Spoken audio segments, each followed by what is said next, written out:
High, good morning সবাইকে। দেখো এখন বাজে সকাল 6:30 আর রোদ দেখেছো জল করছে। আর মৌমাছিও না আজ তাড়াতাড়ি আমার সঙ্গেই ঘুম থেকে উঠে পড়েছে।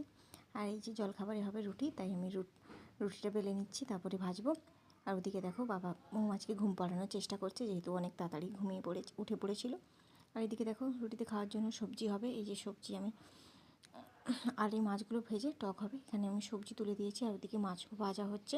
আর দেখো বলেছি যে যেহেতু মৌমাছি তাড়াতাড়ি উঠে পড়েছে, তাই কিছুই ধোয়াধুয়ি করতে পারিনি, তাই মা এগুলো ধুয়ে মেলে দিচ্ছে।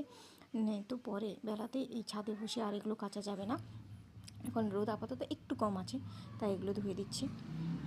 আর মৌমাছিকে একটু খাইয়ে দিচ্ছি যাতে ও ঘুমিয়ে পড়ে, যেহেতু সকালবেলা উঠে পড়েছে। আজ দেখো মৌমাছিকে আবার ঘুম পাড়ানোর চেষ্টা করছে, কিন্তু কিছুতেই আর ঘুমোচ্ছে না। ঘুমিয়ে পড়লে তাই সবাই যে যার কাজ করতে পারবে, না হলে তো প্রচুর ঝামেলা করে। দেখো মাছ ভাজা হয়ে গেছে, এদিকে টক তুলে দিয়েছি। আর টকটা হতে থাক, আমি তখন একটু খেয়ে নিই, যেহেতু অনেক বেলা হয়ে গেছে। এই যে আমার খেতে খেতে এখানে টকও রেডি। টকটা নামিয়ে নিই, তারপর আমিও যাবো মৌমাছিকে ঘুম পাড়ানোর চেষ্টা করব, দেখি পারি কি না। দেখো একটু সর্ষের তেল দিয়ে দিলাম। দেখো অনেক চেষ্টার পর মৌমাছি ঘুমিয়ে পড়লো। চলো, ভিডিওটা ভালো লাগলে সাবস্ক্রাইব করে দিও। এখানেই শেষ করলাম, টাটা।